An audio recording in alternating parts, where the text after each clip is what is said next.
Clara was only 23, a young seamstress whose life revolved around thread, needles, and endless pieces of fabric. She worked in a cramped little tailoring shop tucked between a bakery and a bookshop, a place most people passed by without ever noticing. The air inside always smelled faintly of starch and iron, and the dim light made her squint as she leaned over her sewing machine for hours on end. Her fingers were nimble, but often sore, and her back ached from long days bent over mending other people's clothes.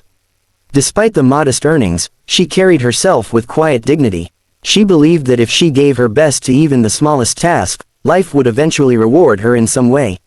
One frosty morning, Clara wrapped her thin scarf tighter around her neck as she walked briskly toward work. Her boots were worn at the soles, and the cold bit through her coat, but she kept moving, her thoughts already on the pile of garments waiting for her. On her way, she passed the little cafe she sometimes treated herself to when she had a few spare coins. The smell of fresh coffee drifted out, warm and inviting, reminding her of comfort she couldn't always afford. Still, she paused, debating whether she could spend a few coins today without guilt. As she stepped inside, her eyes immediately fell on an old man sitting alone by the window. His coat was shabby, the fabric frayed at the cuffs, and his hat looked older than he was. His hands trembled as he carefully sorted through a few coins on the table, pushing them around with his fingers as if trying to make them add up to something more. His lips moved slightly, whispering numbers under his breath, but the disappointment in his eyes gave away the truth: he didn't have enough. Clara's heart tugged. She recognized that kind of quiet desperation. She herself often counted her money that way, wishing it would stretch further. But while she could go without coffee, she couldn't bear watching him sit there empty-handed, too proud perhaps to ask for help. Without hesitating, she walked to the counter and ordered 2 cups of coffee instead of 1. When the steaming cups were placed in front of her, she carried one carefully to his table and set it down. The old man looked up sharply, startled. "Miss, I didn't order this." Clara smiled gently. "I know, but I thought you might like it. It's cold outside, and coffee always helps." His eyes softened, glistening as if he were holding back tears. "I can't pay you back," he said quietly. "You don't need to," Clara replied. "Just enjoy it." For a long moment, he simply stared at her, as though he were trying to understand why a stranger would do something so kind. Then, with a trembling hand, he lifted the cup and took a sip. Relief washed over his face, and he whispered, "Thank you, for this kindness." Clara sat with him for a few minutes, exchanging light conversation. He didn't share much about himself, but in his eyes she saw a lifetime of stories untold. When she finally stood to leave, she carried with her a warmth that no coat could provide, unaware that this small act would change the course of her life forever. A few days passed, and Clara almost forgot about the old man she had shared coffee with. Her days quickly slipped back into the usual rhythm, threading needles, adjusting hems, patching worn coats, and carefully pressing seams for customers who rarely even thanked her. The sewing shop was her world, small and unremarkable, yet it gave her a sense of purpose. She hummed softly as she worked, her hair tied back neatly, when the shop's bell rang, signaling someone had entered. She looked up, expecting another regular customer. Instead, a tall man in a navy suit stood in the doorway. His presence seemed to fill the small space, his posture straight and confident, the kind of man who looked as though he belonged in polished offices and grand boardrooms, not in her humble little shop. His shoes shone, his tie was perfectly knotted, and his eyes, sharp yet gentle, scanned the room until they found hers. "Are you Clara?" he asked. Clara froze for a second, her needle paused in midair. "Yes," she answered cautiously. He stepped closer, extending his hand. "I'm Daniel. My father told me about you." She blinked in surprise, lowering her needle and thread. "Your father?" Daniel's expression softened. "Yes, the old man you bought coffee for the other morning. He hasn't stopped talking about you since. He calls you, the girl with the golden heart." Clara felt her cheeks flush. She hadn't thought much of that moment, it was just coffee, just kindness, but hearing how much it had meant to him startled her. "I didn't do anything special," she murmured, embarrassed by the attention.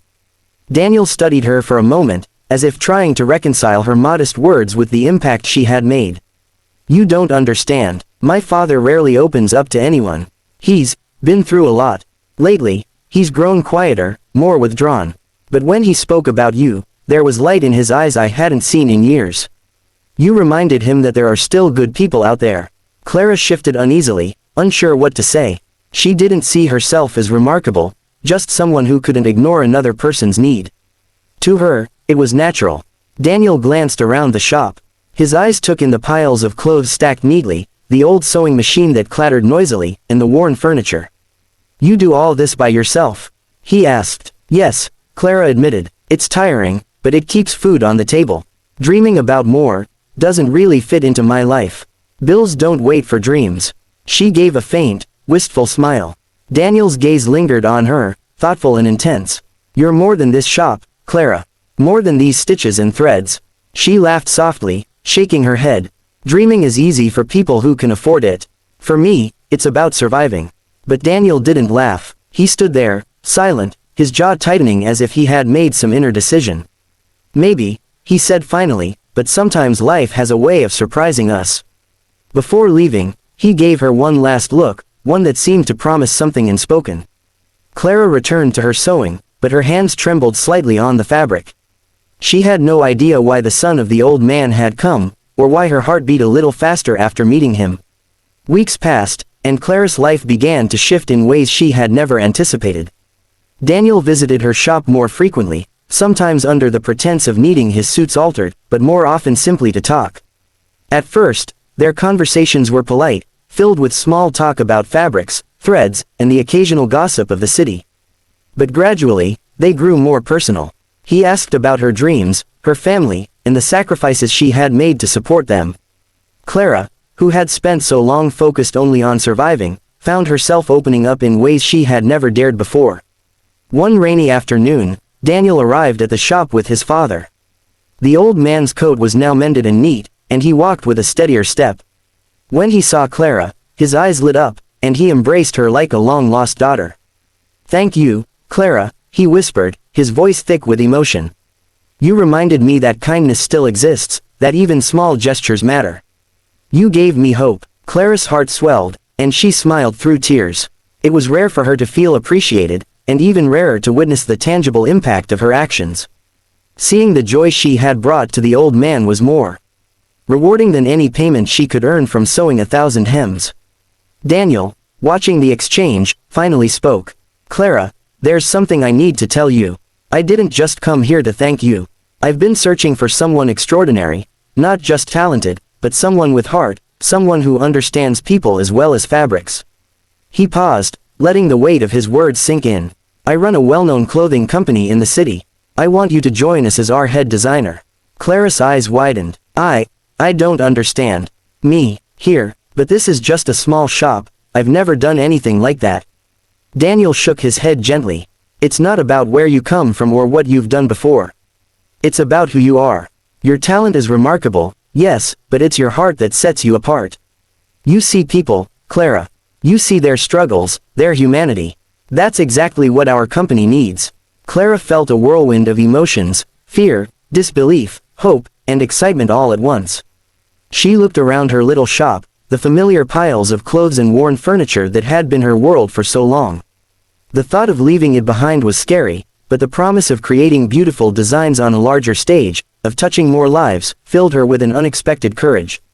Finally, she nodded, tears streaming down her face. I'll do it. Thank you, Daniel. Thank you for believing in me."